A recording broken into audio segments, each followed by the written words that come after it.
Hey there, food fans. Welcome back to the Food for ThoughtCast with me, your host, Melissa Reagan, and my co-host with the most, Chef Steven Gonzalez. How are you today, Steve? I'm doing fantastic. How are you? I'm doing fantastic. I am stoked. Today we have a guest. We are talking to Brian Baumal. He is a registered psychotherapist. How are you? I'm doing very well, thank you. How are the two of you?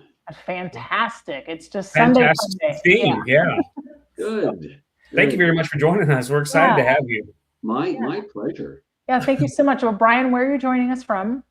I am from Toronto, Canada, largest city in the country, the one with the biggest ego in the country. I love that. So we're probably going to ask you the same question we ask everyone who's not in our areas. What's the weather like right now? Yeah. Oh, for God's sake, you can't. It is springtime here, and today the weather was perfectly clear in the morning, maybe at about I guess 10 degrees Celsius. I don't know what that is, Fahrenheit. And then when I drove, it snowed. It literally snowed. Oh my God. And rained. Yeah, so it was all over the place, like a full buffet of weather. Warm, nice spring weather, and then a little bit of snow and sleet. Wow. That's insane. So, Stephen, you're in Midland, Texas, and what's the weather doing?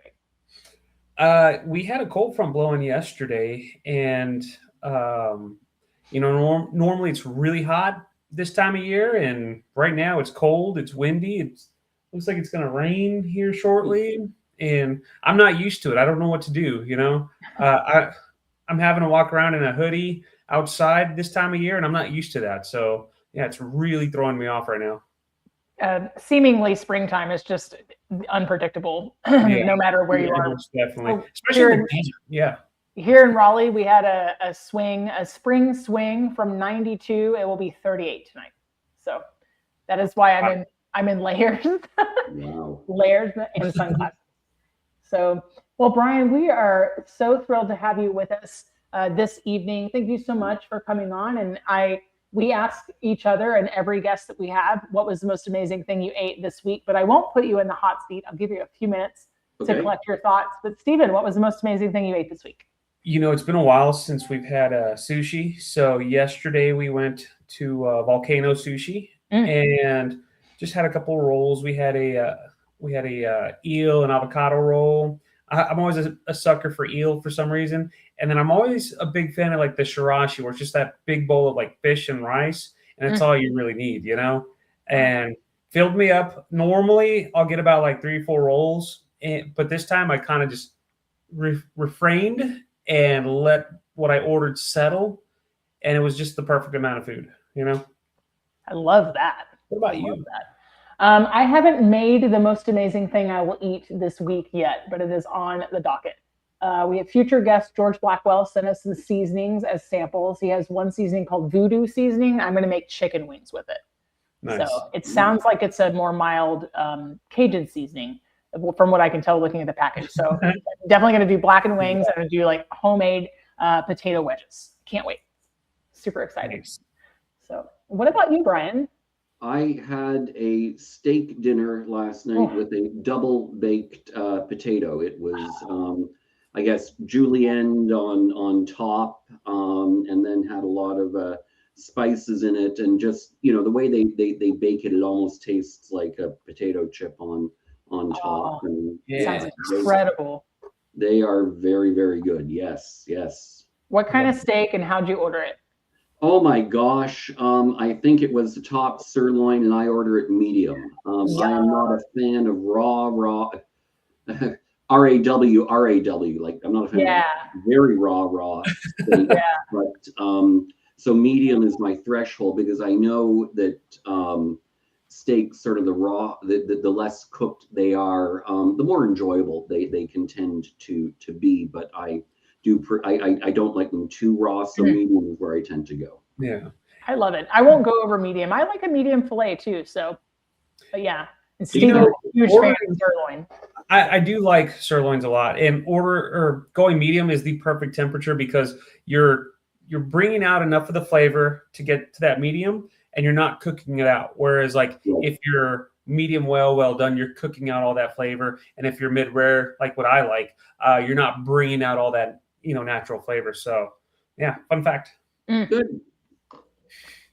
Well, Brian, will you please tell our listeners what it is that you do? So I'm a registered psychotherapist, and I largely work, my practice is predominantly focused on helping people with weight management, all forms of eating disorder, food addiction, and support through GLP-1s and bariatric surgery. That is about 80% of my practice. All right. Yeah. All right. Because I bet people, when I introduced you at the top of the show, were like, "Why is he on a food podcast?" So there's the connection. I'm not someone that goes, "Aha, you're eating a raw steak. That means you're a psychopath."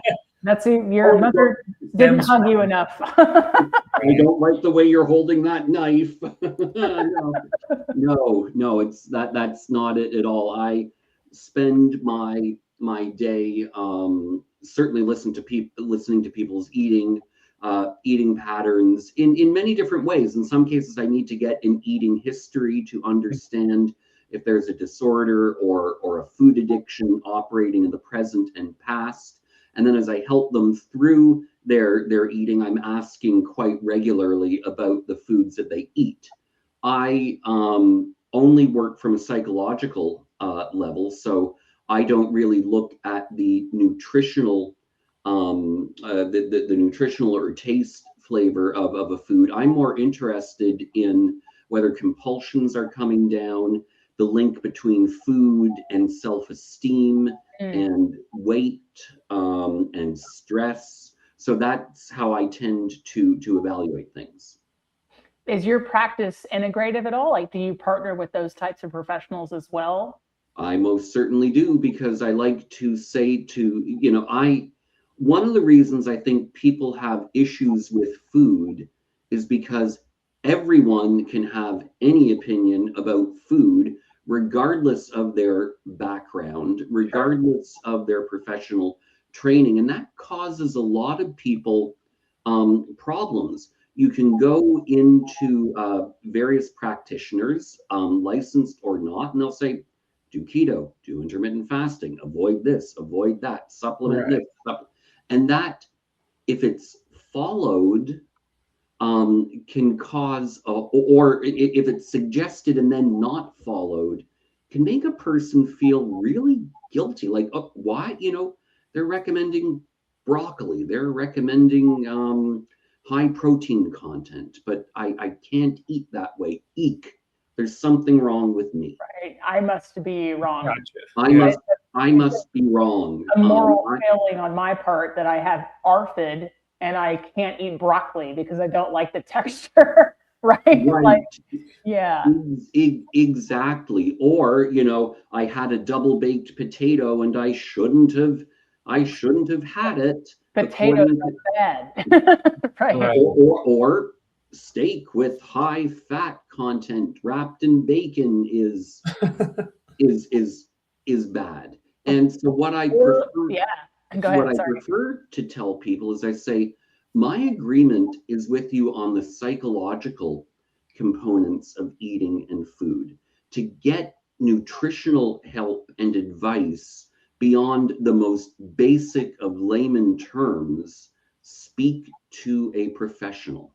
So I have professionals, I have obesity management physicians I can refer to. I have nutritionists with various philosophies that I can refer to, naturopaths that I can refer to. And I do, because I don't want to make my patients worse off by saying, I recommend this. That makes sense. Yeah, the wellness influencer, like the grocery store grift, is like my biggest pet peeve. Like the people who have zero nutritional background, zero scientific basis, zero doctoral anything, right? And that they're like, they walk through the grocery stores and they film themselves and they go like, these potato chips are poison. Drives me insane. Yeah. It drives me nuts, and it does so much damage. Like, as a layperson, I would say too much of any food over time without proper monitoring is poison to you. We can talk about that and debate about that. Rigid eating patterns could be an issue around or could have a psychological issue and component to them. I think there are some cases where everything in moderation from a psych point of view doesn't work. Sure. But that's what I talk to my patients about. Those with a food addiction, I don't know how far we want to go into particular diagnoses or teach us. I like or, it. or categories, but if you tell a food addict, yep, you've got a birthday party coming up, you've got a long weekend coming up, you've got this and that, you can have as much cake and ice cream as you want, and I encourage it. That's like telling an alcoholic to say, at those events, drink as much as you want because you're going to be fine. No, we know that with an addictive model, abstinence works best. And I run the risk of sounding contradictory to what I said before, which is I don't prescribe certain things to people. What I do is a full assessment, and I say, here's what I think you have. Sure. Check it out. Anytime I tell someone they're a food addict, I give them at least 3 resources to look at, like books, to read, podcasts to listen to. I say, you come back next time and you tell me whether you think this is something that describes you, whether it's something you can live with. And if it is, then we go from there. And if not, we also go from there and figure it out.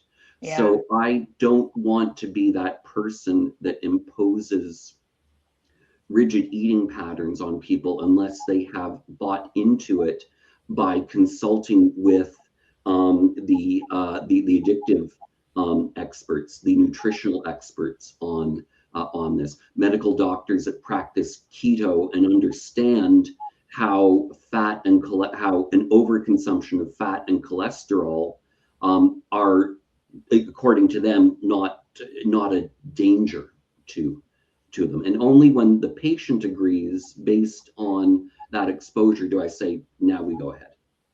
Right. Keto was developed first by a nephrologist, right? I thought it was for epilepsy. Epilepsy. That's right. So it was people who weren't processing protein as well, but the fat was helping their particular ailment. Mm-hmm. Right. Yes. So it was developed for that, and then it became more popular. That's the thing about so many nutrition plans, is that they get co-opted by the diet industry, which is the profit industry. Right. And it then all becomes about having individuals who sort of own keto or own intermittent fasting or own paleo make as much money off of them as they can. So I think a lot of the genesis of many eating plans has validity to it in one way or another. But if you're just going to do diet-based keto, if you're just going to do diet-based intuitive eating, it's a recipe for disaster. And again, when that failure happens is when the psychology starts coming in. Eek, I've failed. Right. Eek, there's something wrong with me. Eek, I couldn't avoid that potato when I'm doing keto. So that's really what I deal with, is the self-esteem caused by very rigid eating patterns. So something like that, have you seen a lot of people kind of like linking that with like emotional eating, like, oh, I ate this potato I shouldn't have? And I mean, is that necessarily a bad thing? No. Well, it would depend. I mean, let's just assume, let's sort of take food addiction out of the equation for a moment. I would say in my practice, anyone who is not a food addict can eat whatever they want. Everything is on the table. And what I encourage people to do is lower their expectations around weight loss Mm-hmm. and lower their expectations around perfectionism. So in an acute phase of weight loss or even treating an eating disorder, it's okay to screw up. It is perfectly fine to have that potato. I don't know if a potato, but maybe a potato and a dessert may wipe out gains over the course of a week or something like that. Okay, not an issue. Not an issue. Or rather, let's examine the anxiety around that so that you can get back on track tomorrow. Because here's what I say to people: if you recover from an eating mistake, have you really made a mistake? Right. The mistake happens when you have a potato and a dessert and then go, that's it, I'm done. I'm not doing this anymore. I failed. Yeah. I used to find that in my own experience, and if you'll be so gracious, I've not ever been diagnosed with anything except for type 2 diabetes and a thyroid issue. But I used to find that it was kind of a sunk cost fallacy. So not necessarily like money spent, but it was like I already screwed up the day and I already had this cookie, so I'm going to eat 6 more. What the hell? Yep. And then I would binge it until I was past satiated. Like I would eat until I felt sick. And I felt like that punishment was enough. Punishment was enough. Really messed up. But say more about the punishment being enough. Does that mean you would get back on track the next day? Or in my own mind, right? I'm like, okay, so I screwed up, so I might as well make it real worth it. And I might as well eat until I feel really sick. And now look at this. This sick feeling is what you deserve for messing this up. And that was the end of many a day before. Now, again, there you could look at that in one of two ways, to be honest, or one of a number of ways. Sure. First of all, cookies, especially packaged ones like Oreos, are very much akin to alcohol. Yeah. They are designed to be addictive. What ends up happening with alcohol, I'm going to take a quick sidestep here. Yeah. You have one drink and we feel it. We are dizzy on our feet. Our inhibitions die down. Our behavior gets a little silly. We say silly things. We can observe that. We can feel it. Others can observe it and feel it. And it also makes us make bad decisions. So when we go from one drink through to 6 drinks, the same way you do with cookies, and oh my God, now I feel horrible and terrible, we know our decision making is wrong. We can feel it. We can't walk. We're saying ridiculous things that could get us fired from our job, or we say things to that friend or that relative we would never say, and we know that there's impairment there. With cookies, it just makes us eat more. It just like alcohol makes us consume more. Cookies and high sugar, high fat foods make us eat more, but we don't have the corresponding the corresponding dizziness, drunkenness, bad behavior with it. But our brain makes us consume more, and we think that that's a fundamental flaw with us. So we can go one of two ways. We could say, yeah, it's a fundamental, or oh my God, I screwed up. That's a fundamental flaw. I'm off this diet, and how horrible of me. I couldn't follow it. But if we can realize that cookie is the same as alcohol and it completely messes us up, then we can wake up the next morning and go, boy, I'm never doing that again, which is what you sort of say, Melissa, like, boy, those 6 cookies, I am over. I am over it, and I'm not doing it again. Yeah. So, someone, if they're not an alcoholic, that is an okay eating pattern, with one exception. If there is full-blown binge eating disorder in it, if you're doing it every night. Or if you then compensate for it the next day by saying, 6 cookies means 6 hours on the treadmill, you know, or 6 cookies only means 600 calories the next day. So there's a little bit more nuance to that. But I would say if you ate 1 and then ate 6, the brain's saying I've messed up and then I'm really going to enjoy it. Could be the sugar doing its thing. It's a pleasure center, right? Yeah. Or it could be you enjoying. It could be you enjoying yourself. And if you get up the next morning and just say, hey, I'm back on for the next week or next 2 weeks, and thank God I'm not going to be exposed to these or things like this cookie again for another 3 weeks, you're fine. Do you think any of that like would affect eating behaviors long term? Like I guess 10, 15 years down the road, let's say someone still has that mentality, like, oh, I had those 6 cookies, then they're beating themselves up. What do you think the long-term effects are for someone like that? That could possibly lead to disordered eating or full-blown eating disorder behavior. What we want people to do is, again, recognize they can eat a wide variety of foods, still be healthy, still lose weight. If you shorten, or rather, if you lengthen out the amount of time weight loss will take you, then that slip up is fine. But if you continue to beat yourself up over it, a number of things begin to happen.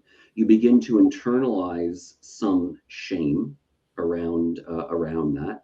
You begin to think, I'm never going to get the perfect body. You begin to think, I am flawed with all of this. And then if that 6 cookies happens 5 days a week, then you have problematic eating patterns, which is the same as eating disorders. It's like, again, I'll go to alcohol. You may go to family events, and there's always that one relative.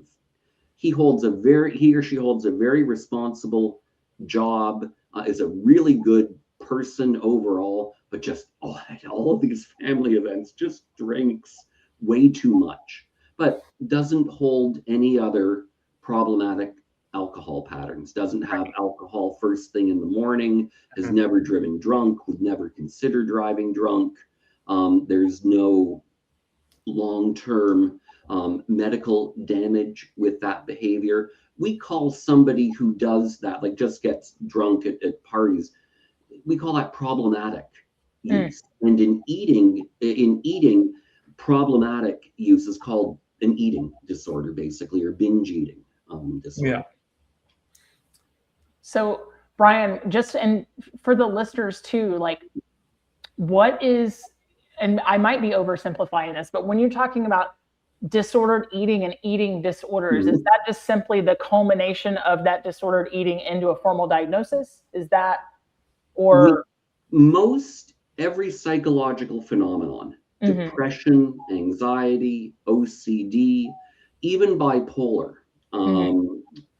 works on a spectrum, if you will, from mild symptoms through to a full-blown clinical, very serious psychiatric condition. Mild forms may not even have chemical issues. They may be more personality linked, more just thought-based issues, as opposed to having a biological or a neurological component to them. Eating disorders are exactly the same thing. They work on a spectrum. On the low end, I would call emotional eating sort of the low end of the eating disorder spectrum. Then you have disordered eating, where people have some symptoms of it or some behaviors. They will eat much more so than normal. They may eat faster than normal. They may think, I've never been able to control my food intake. They may have some very specific concerns about their appearance and their shape and weight. Right. Those would be in the middle, what we call disordered eating. And a full-blown eating disorder would be sort of a diagnosable DSM criteria. And certainly there's medical involvement at that point in time with binge eating. It would be metabolic issues, type 2 diabetes, high blood pressure, high cholesterol, fatty liver disease, sleep apnea, which is not metabolic, but those are the big ones there. And on the restrictive side of things, you can see feeling cold, heart issues, which would include dizziness, feeling extremely tired, hair falling out, women losing their period. So certainly one of the more direct signs of a diagnosable full-blown eating disorder would be very noticeable physical symptoms, but you don't necessarily have to have all of those. Again, there's something called atypical anorexia, which is people who have every symptom of anorexia except low weight. So that's just would be like a restrictive avoidant type deal, but they're just not full-blown symptomatic. They don't have they do not have underweight or low BMI, but they have everything else with associated with anorexia. There are a couple of subtypes of anorexia. There's binge purge, binge restrict, full restrict in all this. I will say it another way, and maybe because I know we're not dealing with a fully psychological podcast or topic here. Eating disorders are very much like a runaway train. And what I mean by that is before you find yourself on the runaway train zooming at 500 miles an hour, you, a couple of weeks beforehand, think, oh, I want to go to New York. I'm going to take the train. You buy your ticket online, you pack your bag, you go to the train station, you get on the train starts, and then it becomes a runaway train. So, you don't find yourself there immediately. And eating disorders are very much the same. It can start with a diet or with saying, I want to try keto, for example. Yeah. It's not a full-blown eating disorder by any means. Removal of a food can be a symptom of disordered eating. Somebody will go, oh, I'm doing really well on this keto diet. I'm going to exercise a little bit more than what I'm doing now. Boy, I'm getting a lot of compliments. The exercise and the keto are doing well. You know what? Keto is really high in calories. If I can do the keto and restrict, or if I can do the keto at only 1,000 calories a day, whoa, I'm really doing better. And all of that is propped up by people saying, I'm doing really well on this. This is what I've wanted my whole life. Boy, I'm getting compliments around me. Yeah. The CEO of the firm who's never recognized me before, out of a meeting of 300 people, comes up to me and goes, I noticed you lost weight. CEO of the firm is recognizing me. I must be doing something right. It's an affirmation. It's like a self-fulfilling prophecy.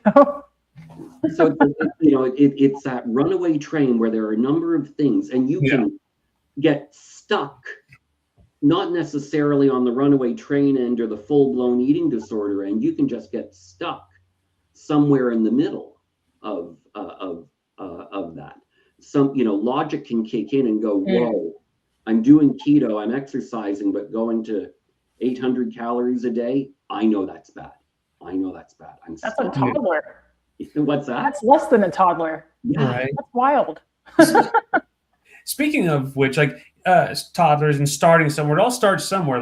A lot of people will say that it all started when I was a kid. How do you think our childhood shapes the way that we eat as adults now? It's such a narrative, right? Yeah. Yes. It writes your whole story.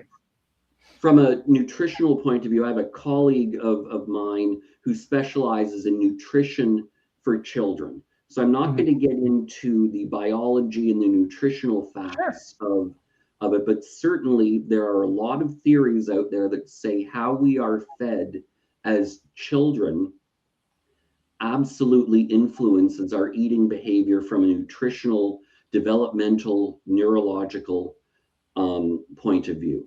From a psychological point of view, which is where I specialize in, one of the worst offenders is eat everything on your plate. Eat everything, you know, we put it, clean plate. Put it in front of you, clean it.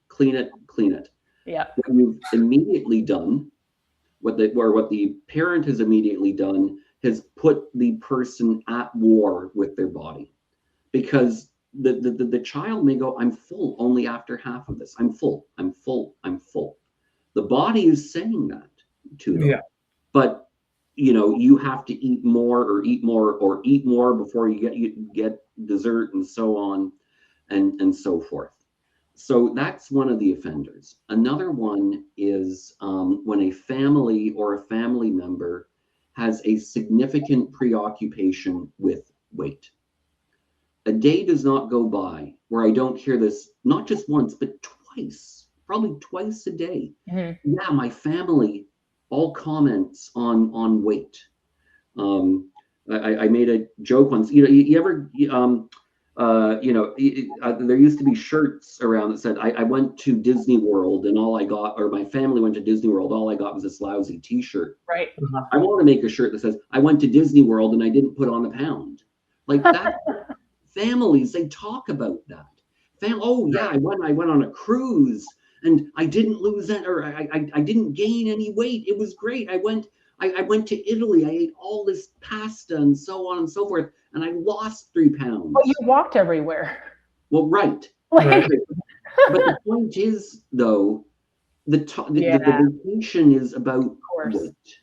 It's about weight. It's not about what you enjoyed in Italy or the cruise. So early on in our childhood, or especially as teens, the comments that come to us from our family can be devastating for us. That over focus on weight, and it gets bad. It can get really bad. And the worst part is most of the offenders think they're doing good from a psych point of view. Finish your plate, and an over focus on weight set people up. Also, participating in athletics at a somewhat high level, like we're not just talking a street hockey league or playing in high school, like gymnastics gymnastics, ballet, even, I mean, and for male sports as well. It can be any kind of organized sport where weight and muscle tone all of a sudden becomes very important. And the adults in that area encourage weight loss at any cost. We'll sort of do fat caliper readings in the change room as well. So that's another thing in our youth that sets us up for it. Well, that's a really funny, like, not funny, but like intriguing rather, like boomerang as you get further into teenage and adulthood, because then the other question is not, or the statements become less of like, you need to clean your plate, just kids that are going without, just starving kids in Africa, blah, blah, blah, blah, to then, are you really going to eat all that? Yeah. It's like, why shouldn't I? I'm hungry and I made my plate. Like, why shouldn't I eat all this? You can't win. You can't win. And at least for women, but I can speak to it, right? Like, is like the fat phobia becomes a aggression. It becomes like this person is less than because they're big. This person is ugly because they're fat. This person contributes less to society. And then the stigma is like, this person's overweight, therefore they are lazy, right? Undisciplined. Yeah.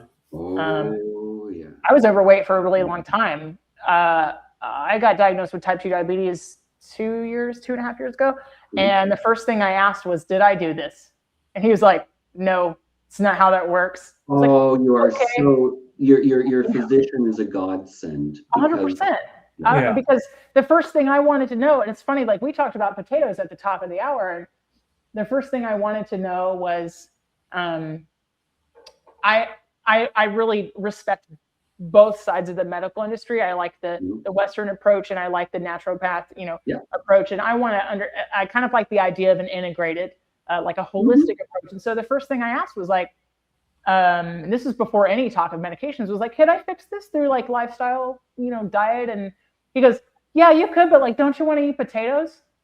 He's like, all you're going to do is try to cut carbs and you're going to be miserable. Don't you just want to eat potatoes and bread and like still enjoy? And I was like, oh, I really wasn't thinking about me enjoying it. I was thinking about punishing myself for a disease I thought was my fault. Like, like. And then see, this is it. You become your own worst enemy. So the enemies are initially outside you, and then they come rushing. They come rushing in. I'll give you just one quick anecdote. My own son is now 18 years old, but around the age of 7 or 8, started putting on a lot of weight. And before I continue, how this story finishes, to me, it doesn't make a difference if my son is heavy, lightweight, thin, tall, short, whatever. It doesn't make a difference. But at age 8, he put on a lot of weight. And COVID then happened, and we all isolated, and my son grew. And there were many family members and friends who hadn't seen him for a number of years. And when they saw him again, he had gone through puberty and thinned out and shot up. And I remember some people coming up to me and they said, wow, Brian, given your profession, you must have known exactly what to tell him. I said, my profession told me to say nothing. Boom. What? You could do so much damage. Yeah. He probably already had those expectations based on what you did for a living. He probably thought in the back of his mind, I can't speak for him, but like, I mean, I never thought of it, but my profession is say nothing. Sure. Now, in fairness to the parents, though, during this period, I had a lot of anxiety as a parent. My child may not be doing well. There may be something wrong with my child. Maybe there's more to this going on. Maybe there is secret eating or something which would suggest another problem. So what I had to do was manage my anxiety. And so in all fairness to parents, they're not therapists out there. And when they have a sense that their child is in danger or going off track, they will do something about it. So let's not necessarily fully demonize the parents in that situation. But it was just the comments were like, wow, Brian, thank God you do what you do. You're really like, you must have told them exactly what to do. No, my profession said say nothing. Wow. Yeah. I mean, I can imagine a lot of parents would go in with good intentions, but it could definitely have some long-term effects.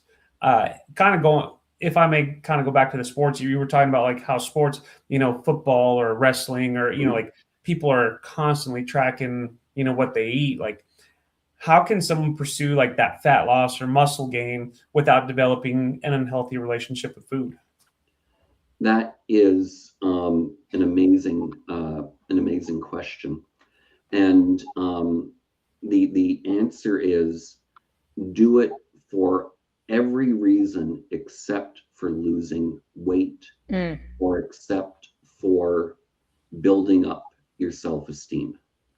You can allow a little bit, there's a balance there. I myself have maintained a 100-pound weight loss for over 14, it'll be 14 years. Congratulations. That's how I got into the field. We were talking about, you often ask how we get into the field. So that's how I got into this. And as someone who has been through it, appearance and self-esteem are a factor. But when they become the sole factor, that's problematic. When you're weighing yourself 3 times a day, I did when or I also had restrictive eating. When you weigh yourself 3 times a day, which I did, when the comments from family and friends become the only reason you're doing things, that's a problem. If you can, look, if you can use it to build up confidence in yourself and say, oh my God, I'm running more, I'm lifting more, it shows me I can do a lot or more than I thought. That's very functional and very helpful for you. But when it turns into, I've got to lose another 5 pounds, I've got to lose another 5 pounds, I've got to cut another 2 minutes off my run, I got to get another inch around my bicep, you're not a competitive athlete. Yeah. And again, I say that only because they can become runaway trains. Yeah. I don't want that. Kind of like a runaway train. We went full steam ahead into the topic, so I hadn't had a chance to ask you yet, like, how did you get involved with food in this way? Yeah. But I think there's something particularly compelling, and like it's just even a stronger kind of victory story, right? About how you step into a career choice because you've got a personal connection there. It's not like somebody's like, I became an engineer for the money, right? Like, I mean, which is also respectable. I get it. But I think, it's really incredible that you've got that personal connection there. If somebody's pursuing weight loss or fat loss, not for the scale and not for, maybe it's the non-scale victories, right? I want to buckle a seatbelt on an airplane. I want to be able to cross my legs in this chair. I want to be able to, I want to feel good. Is the other side of that also like can be orthorexia when you're like, I want to be healthy, but then you're like obsessed with being healthy? Yes. So orthorexia is a relative, actually, I don't think it's in the DSM. I was wondering if it was like official or not. No, I don't believe it is. So orthorexia, we'll just call it a newish eating pattern, which is where people focus on or over focus on the health content of food, whatever that may be for them. It could be rigid adherence to a diet, or it could be, the whole gamut. GMO-free, gluten-free, no artificial ingredients, no dyes, whatever. Label reading as well? Yep. Okay. Yep. And it is often, again, to control shape and weight. That's the common denominator across most serious forms of eating disorders is I need to lose weight. I must look better than I do now. So orthorexia has that in it as well. I am doing this in order to eat better. When a diabetic, barring what you said, Melissa, but if a diabetic has to reduce their carbs, sure, or if someone with celiac has to reduce their gluten, they're doing it for health. They're doing it for health reasons. Right. So when you're doing it for a health reason, and even or for a biological medical reason, that there's no issue there. It's when it crosses over into I'm just need to look good kind of thing. Where do you think the line is between like that discipline and obsession? This, what I'm enjoying about this podcast is, or what I'm really enjoying is that these are, the questions are fantastic. If I were doing a purely psychological, these questions wouldn't happen. But that's the point. It's very subjective. Yeah. It's very, very subjective. Look, I'll give you my own experience. I said I had maintained 100-pound weight loss, but prior to that, I had exercise bulimia. And I was only at the worst, I was only eating 800 calories a day, working out twice a day in secret. And the line is just when it becomes obsessive. And sometimes people can figure that out on their own. Sometimes they may need a professional to say, whoa, 800 calories a day, working out in secret twice a day, you got a problem. Yeah. But it's a really gray line. I think seemingly anything that you feel like you need to hide from somebody else is a red flag. Right. But to Steve's point, yeah, I don't want to be overly prescriptive. Well, sure. Right. So that line, what I would say is, do you have enough good judgment to know when you've crossed it on your own? And that's where therapy for a lot of eating disorders really comes in. Let's build up a number of decision-making factors in you. Let's build up some self-esteem in you. Mm-hmm. Let's assume that the CEO noticing you that you've lost weight isn't the whole world. Sure. Let's take that out and see where the line is. And go ahead. I'm sorry. And also, can we make 2026 the year where we don't comment on people's weight, even if it's good? Like, just shut up. Like, just stop it. Sorry, just stop commenting on other people's bodies. Well, I hate it because you never know what somebody's going through. Like, it's funny that your CEO example hits a little bit close to me, because like over the last, 2-3 weeks, I've lost a little bit of weight here and there, being a little bit more regimented. I call it structure, because to me, it keeps me balanced. And I've been getting, positive compliments like, you're looking healthier, you're looking good. Mm-hmm. And for me, I'm trying not to obsess with it, because I find myself with my structured diet and things like that now, like I feel a million times better. I have a lot more energy. I feel, energized to just go seize the day, all that fun stuff. And when I do catch myself, obsessing a little bit over it, I think that's where I say, okay, you're doing good. Keep it up. It doesn't matter what anyone else says. You feel good. That's what's most important. Right. That's it. That is it, where you can draw that line for you can draw that line for yourself. Another perhaps important marker is, are you spending too much of your day working out, preparing meals? Like if you work, let's just assume you work 9 to 5, but are you then going from 5 to 9 at the gym?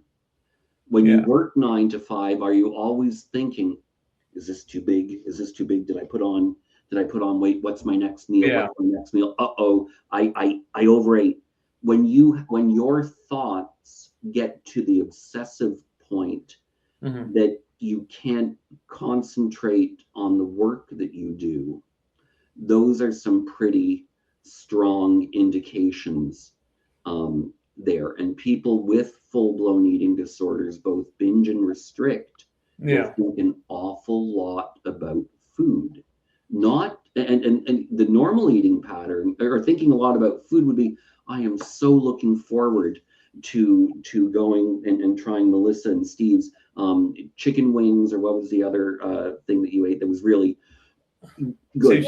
I am looking forward to that. I've had a crappy week. I am looking forward to it. That is great. The obsession would be, oh my God, I'm looking forward to these chicken wings. I know I'm going to eat them and I'm going to regret it. Oh boy, I'm going to regret it. I found myself, the only time I beat myself up at work is when I try to have like a breakfast, lunch, and a dinner. So I try to have my 3 square meals a day. The only time I beat myself up is if like my lunch is either a little bit too late, or it's like, crap, I better eat. And fortunately, I've got that flexibility at work to where I can do it. So, I in my 20s, I used to really stress about stuff like that. Like I have to have, 4 to 5 good meals a day, this and that. Now, as I get a little older, it's like, you know what? I got energy like I'm in my 20s. I'm good. And it took me a long time to get to that mentality, I'll ask one question. What do you think flipped the switch? How did you get to that mentality? So when I was 21, I was working out with a friend of mine, and he got me into like natural bodybuilding, and he's very, very, very strict. and he got a lot of results. So that had a little bit of an effect on me. And of course, when I got off of that, I just went crazy, living the restaurant lifestyle, eating a lot, drinking a lot, things like that. And, throughout my 30s, it was, okay, I'm getting a little bit of weight. I have to eat better. And then my wife would say, well, let's go have pizza. And, I would constantly fall into that trap of, I have to eat better. And I think right now, again, now that I found structure that works for me, I think that's really helped out a lot, And that's a good line, or that's a good way of defining the line. Structure that works for me in a way that keeps me healthy, energized, with generally having a good appearance, generally having good health. Yeah. And that's exactly what people need to find. And what disordered eating is it is overly structured on either one end or the other. Yeah. So, and let me backpedal just a little bit. My friend that that I was working out with, he taught me a lot of really good habits. He's all about, health and whatnot, and that's great. And, a lot of those lessons I still carry to this day, but, I would catch myself constantly beating myself up over having alcohol or pizza or whatever it was.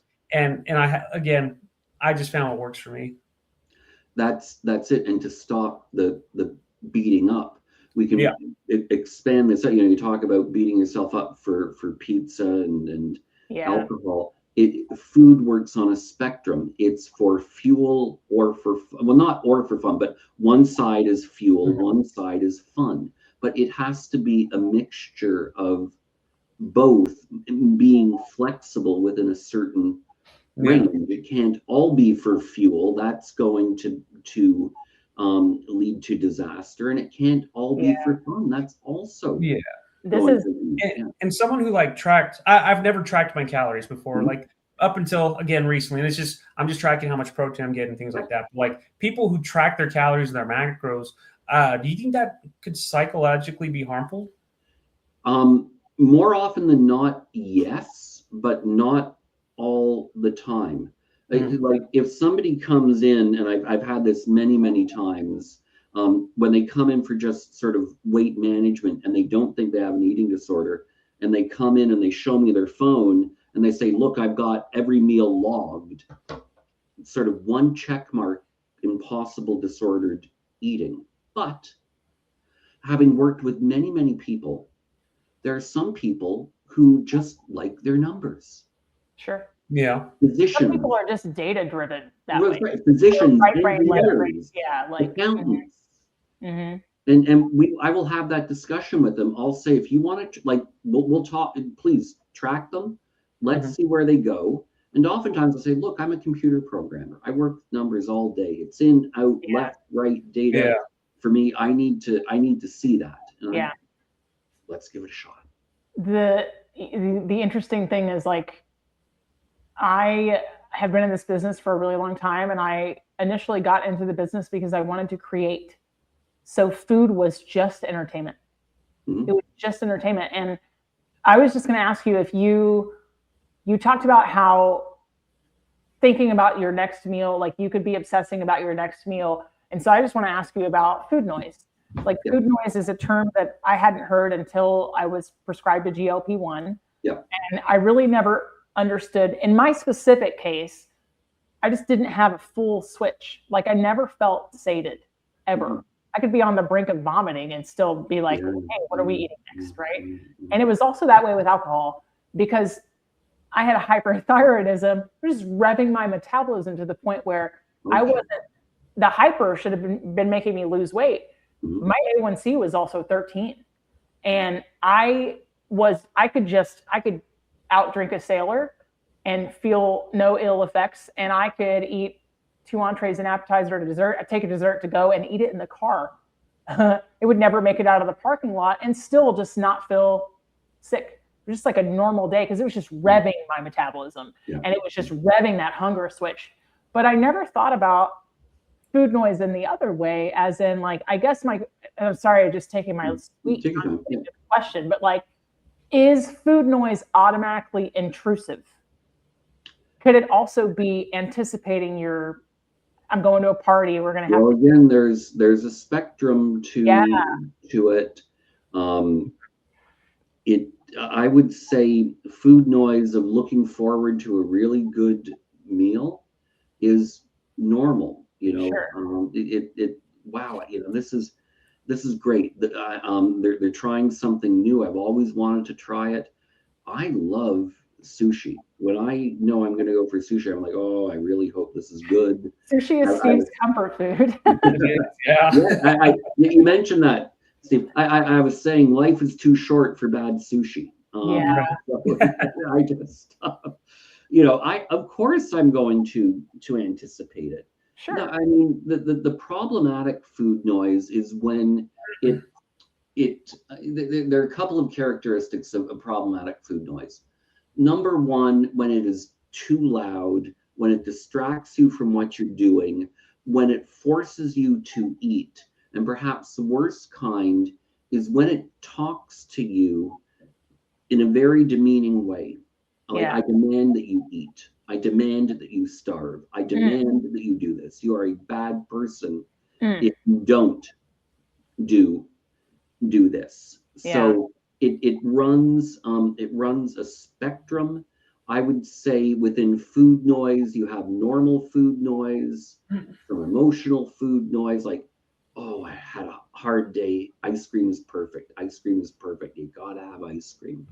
Through to eating disorder, food noise, like, oh, can't have this, can't have that. Or on the binge side, I need 5 hamburgers. I need 5 hamburgers. Through to addictive food noise, which is, I don't care that you've got type 2 diabetes. I don't care that you've got an artery that is 80% clogged. We are having 3 extra value meals at McDonald's. And if you don't get it, I'm going to bug the crap out of you. Yeah, like you can't stop it.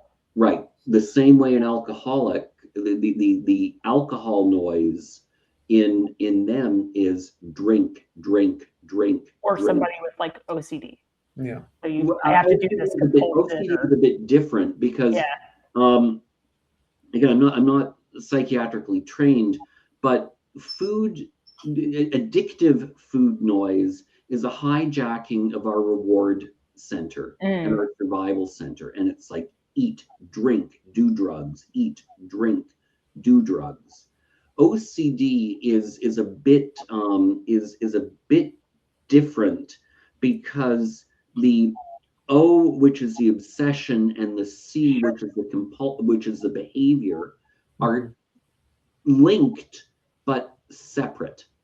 So that's one factor. Whereas in addiction, they're really kind of related. But having said that, though, there are many mental health professionals who consider eating disorders as a variant of OCD. So you're not far, but it's not the addiction. Sure. The addiction is not OCD. It's the compulsion. Right, but the disordered eating, the compulsion or very compulsive food noise can be addictive, but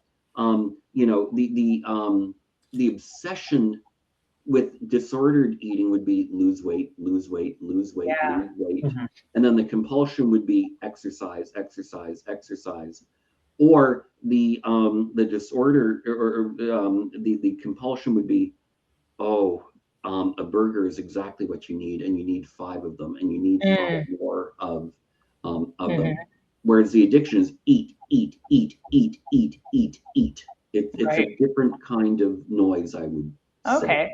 Yeah, thank you for clarifying that. Brian, are you doing okay on time? Because I'm fascinated. We can keep going. I'm loving it. Go ahead, Steve. I was going to say, I've got kind of like a thought-provoking question. So like someone who doesn't manage well with like the food noise, do you think they can ever fully heal their relationship with food, or is it something that they're always going to manage? I'm going to talk more psychologically in general. Like we could talk depression, anxiety, and all of this. There, in my view, are 2 types of positive outcomes with psychological treatment. One is where the thoughts get eliminated entirely. You don't have depressive thoughts, and you don't have food thoughts. You don't have anxious thoughts. You don't have obsessive thoughts. That can happen. The other sort of cure is you have the thoughts, you can have the food noise, it gets dialed down a little bit, and then you have tools that can be deployed on a regular basis to use them, or to manage them. And some of those tools can be moderation. Some of those tools can be things like, oh, I'm concerned about my weight. I'm concerned about my weight. And you have tools to manage that. I know I'm okay. I know I'm okay.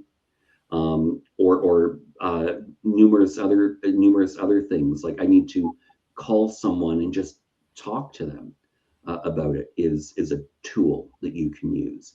Right. So sometimes we can fully get rid of the thoughts and behaviors. Other times we actively have to use tools. One of the first treatments in psychological treatment is having people feel okay that they need a tool. Think about removing the I'm broken. I'm broken. I need a tool. My friend can eat as many cookies as he wants, and he doesn't have a problem. Yep. Why can't I be Brian? Fix me like him, and I hear that all the time. Like, well, no, you may need a tool, and I just say, look, your friend may be walking around with a cane because he has a bum knee. You don't have that. He needs a tool. Yeah. So. Yeah. You can certainly you can become very, very functional. As to whether the thoughts go away, it's kind of a roll of the dice, actually. Well, Stephen, I'll be a little bit vulnerable with you. Like, I went on this GLP-1 and I started at the lowest, which is a 2.5 milligram Mounjaro weekly. Mm-hmm. I'm on at 10 right now, which I would considering maintenance for me. And I lost 110 pounds without setting a foot in a gym. Yeah. I lost 110 pounds like the day before I took the first shot. I binge ate like I always do. And I woke up the next day and had zero hunger. It was like a switch flipped. Yeah. And I would probably, I don't know diagnostically, but like I would consider mine a bit of a success story because I've not had a lot of the side effects that have affected other people. I think I just got really lucky. I'm not sure. And it manages my A1C to where I don't take any additional meds for my diabetes. And I haven't really changed the way I eat except for the amount. So I don't count a carb. I let myself have full sugar desserts, but my palate has changed. So I don't enjoy full sugar desserts anymore. And it's really changed my relationship with food to the point where,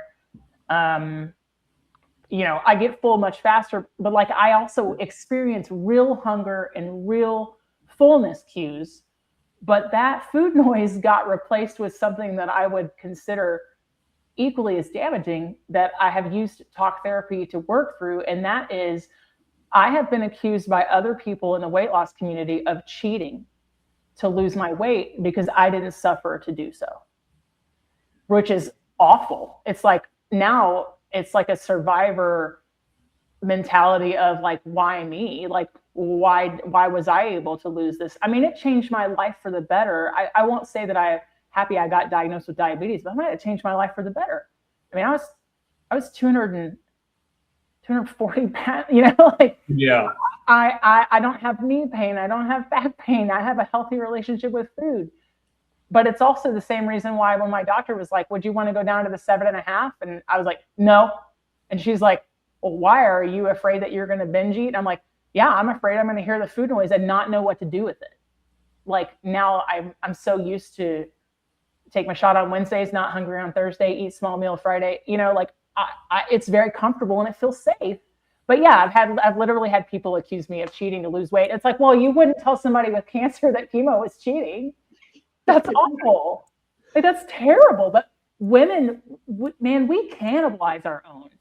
It's the same way that, Stephen, like women can sit around a table at a restaurant and go, should we be bad and order dessert? Like, what the hell is bad about dessert? I had 3 beignets today and they were awesome. Like, Yeah. I don't, Brian, weigh in. I know you want to. This, I'm guessing about 80% of people would only hear this audio, but as you were saying that you were being villainized by the weight management community, I don't know if you guys saw it. My head was my forehead was right in my hand. It was just awful. It's like, man, you guys really hate anybody that's not just gym ratting to do this, don't you? Yeah. GLP-1s in my view are fantastic. I mean, I work in weight management, eating disorders, food addiction, and the management area.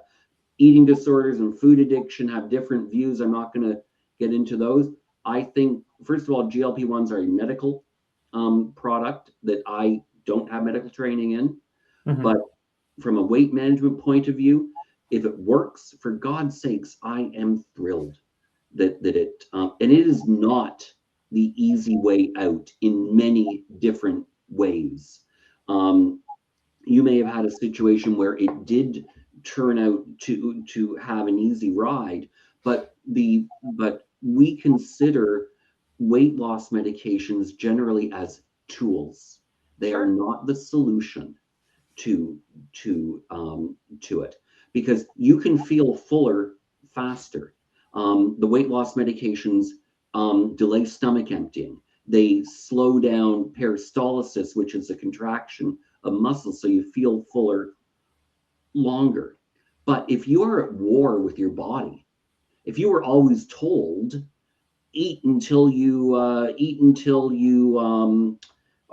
full, or eat the full plate, if that's always ingrained in you, the GLP-1 may not be effective if your brain overrides that. Yeah. There's certainly been times where I've out-eaten it, and I can tell immediately, but it's not so much a psychological, it's not like an emotional sadness. It's more like I'm uncomfortable, and I'm not used to feeling uncomfortable. So now this is kind of scary, but then the next day I just start over with an empty tank, right?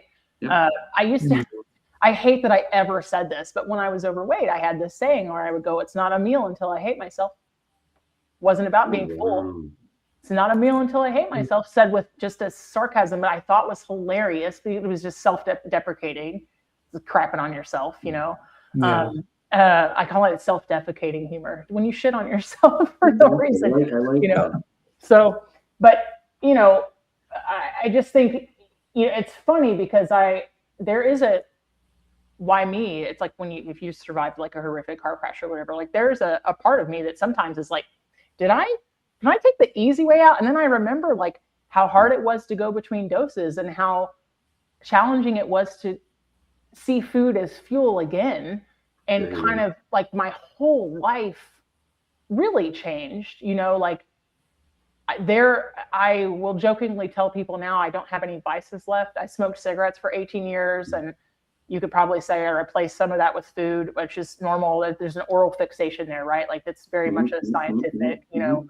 If you've got an addictive personality, I like to gamble. I would say that I've got an addictive personality, but you know, I like to drink. I get kind of bummed out I can't hang now. I think I have 2 or 3 drinks. I'm like, well, what am I really upset that I'm missing, right? Like, is it because I want to feel out of control? Like there's a fun factor there where I want to feel kind of out of control, but I want to feel like I can control that. So at its core, it's really, I want to feel in control of being out of control, right? And now I can't do it because I take an injection every week that makes me full faster. It makes my alcohol tolerance lower because it empties, you know, slowly. But then I go like, well, am I really upset that I can't have a whole pizza? Or like, why do I want to eat a whole pizza? Am I upset? And now I feel like I need a vice, or do I really just need to feel the feelings? And that's what I'm upset about. You know, like, you know, and you know, we talk about tools. You have the tools to ask yourself these questions. You are self-therapizing building that awareness sucks, and it's a really hard process. Sorry. No, it is. That's why food therapy, disordered eating therapy, food addiction therapy is really tough, because you know, you're getting at questions that are very fundamental to to people. You're getting, the whole self-deprecate. Like as a therapist, I would say, my God, that's got to be a horrible way to live. That Totally. you don't consider it a meal until you insult yourself. 100%. At the end of that's the cherry on the top, right there, just a kick in the ass, or a kick in the stomach. Yeah. With it. And GLP-1s, I believe they are hypothesized to work in the brain, like in the reward centers. I was at a medical conference. A physician stated definitively that they do work in the brain. My understanding is researchers are still trying to find the link. There are three ways they work. First of all, delay stomach emptying. Second of all, they rebalance leptin, ghrelin, and insulin, which combined together change your hunger and satiety. So they reduce your hunger and increase your satiety. Those are the two known mechanisms of action. And then I believe they're also trying to see if they work in the brain as well. And you could have just been very lucky that you had all three work together. And thank God for that. I can't imagine. So I used to call myself a beverage gremlin, and I would count it as mark of honor that I would sit at my regular bar and have a water, an iced tea, because that's water with flavor, a beer, a cocktail, and a shot. And my regular bartenders would have that set up for me when I got in there. And he'd never put two and two together that, excessive thirst is like a diabetes, like a hallmark, like this is a hallmark symptom of type 2 diabetes. But now I'm lucky if I get my water intake in for the day. But they do think that it turns off that noise, but man, there's something deeply emotional about that noise, because you go like, well, I'm just hungry all the time because I'm fat, and fat people are just going to act like fat people. Like, there's just something very demeaning there. That narrative that tape that can play, right, is like, well, I just must be hungry because I'm a fatty. Yeah. See, like, and that, when we talk about eating disorders, one thing that I will say is restriction, purging, and binging are all very different behaviors, but the underlying psychology is exactly the same. When you say something like, well, that's the way I am, I'm a fatty and fatty gotta eat. That is low self-esteem. And people who have anorexia think, my weight, I want that CEO to see me again and again and again and again. I'm going to get promoted. Low self-esteem as well. A fatty will, I'm using your language. I'm not being derogatory. No, I did it first, so yeah. Yeah, someone who suffers from binge eating disorder thinks, I'm never going to get the body that I want. This is the way I am. I will never lose weight. I will never be effective at it. I'm just going to eat. The anorexic or the restrictor is the exact opposite. It's working for them. Aha, I can get it. I can be thin. I will always be thin. So the binger says, I'm never going to be thin. The restrictor says, I'm always going to be thin. And the bulimic, the one that binges and purges, says, I can have my cake and eat it too. I can binge and be thin at the same time. So weight and self-esteem underlies all of them. Wow. And one thing that is very common with disordered eating is that people switch between them quite regularly. It's very common to hear somebody being anorexic or restrictive and over time switching to binging and all the way back and forth. Wow. So you have said it the way you said it there about your self-deprecation describes the whole spectrum of eating disorders, the whole spectrum of negative relationships with food. And because we have to eat anywhere from 3 to 6 times a day, because we have to prepare our food, buy our food, feed other people, think about what we're going to eat for the week. To have a horrible relationship with food when you have to think about it dozens of times a day naturally is hell. It's awful. It's hell and awful. So we are really improving people's lives more than we are their weight or relationship with food, because we just want you to have a day where you think normally about food. I've got to go shopping this week. Yeah. It's not going to be a minefield going through the grocery store. I can do it and not worry about it. Yeah. Man, I love it. Like, what a way that you help people. That's so cool. Thank you, and what a way, and both of you for being very vulnerable in what you've in what you shared. As I mentioned, I've listened to your podcast. I've caught about half a dozen episodes while driving, and I know this is a bit of a different topic, but in the end, it is about celebrating food, enjoying food, realizing that food runs a spectrum of fuel and fun, and the way we prepare our food and eat our food should be a gift to us. But for many, many, many, many, many reasons, for many, many, many of us, it is not. Whether there's a food addiction, a full-blown eating disorder, or even emotional eating. So what I would like your audience to realize when they listen to other episodes of the podcast is that food can be that enjoyable, and it should be that enjoyable. Talking about preparing it and spices for it, and what did you eat today, without feeling guilty. Yeah. Well, yeah. Like, I certainly don't feel guilty that I have a double baked potato and that I'm in eating disorder weight management therapy. I hate the black, white, good, bad food paradigm. It kills me. I think I've run the gamut of like all the diets. I won't say that I've done like the cayenne, lemon water, Yeah. whatever it is, or the cabbage soup. But like, I certainly did try keto for a while, and I'm sorry, I like bread. No offense to anybody who likes it. It's just the emotional struggle of like regimenting something that hard. And I think at my core, I don't like being told what to do anyway. So trying to impose it on myself is like a lose-lose. But I think paleo cracks me up the heart. Like the demonizing of one food group, like really cracks me up the hardest. Like paleo, they didn't live as long. Like, why in the world are we? They weren't as smart. They didn't live as long, and life was really hard. Like, what is it that you're trying to replicate? I don't know. It's this fantasy very of the good old days. Because packaged food, for all of its problems and issues, has made us arguably, very arguably, more prosperous or more food secure in some kind of in some kind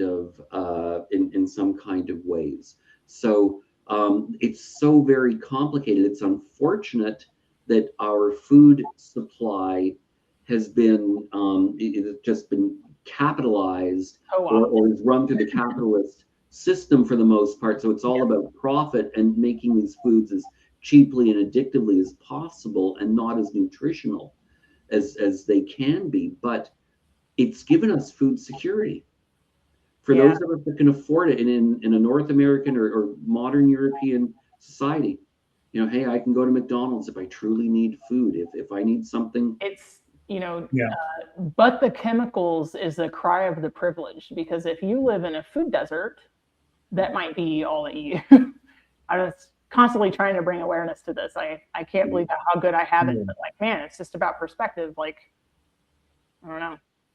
It's a very, very complicated area, and that's what I certainly didn't realize it would be this complicated when I entered the field. But boy, is it rewarding! Whew, incredibly rewarding. I bet it is. I mean, I can't. I can just imagine like the kind of unlock that you're able to provide, which is like really awesome, and maybe that some people never get. But I imagine it's like incredibly rewarding. Well, what we found here is that all three of us, we all have very different food stories, but they are all very fascinating and they speak more than just the food. They speak about us as people. It speaks about us as a society and a culture. It speaks about us as being supportive of one another. Steve, you had a friend that did help you in some kind of way. And if that's taken too far by a certain person, it can be dangerous. Sounds like your friend was able to balance it quite well. And now you've learned it, and now you've incorporated it in. So, every one of us has got a food story. That is absolutely for sure. Yeah.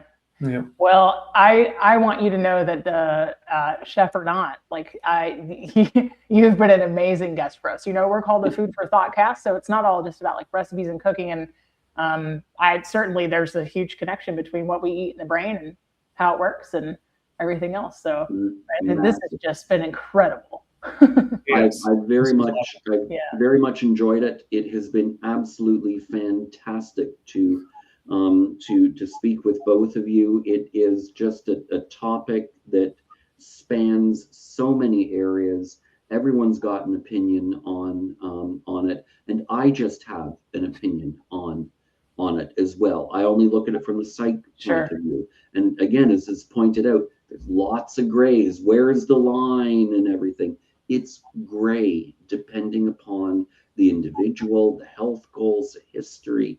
So it's a very dynamic topic, and thank God for your podcast, and thank God for having me on. I very much appreciate it. Yeah, amazing. Well, Brian, I hope you have a wonderful week. Stick around after we stop recording. We'll chat for just a minute. But for everybody, I'm Melissa. This is Steve and Brian, and we'll see you soon. Bye-bye. Bye. Thank you, everyone. Take care.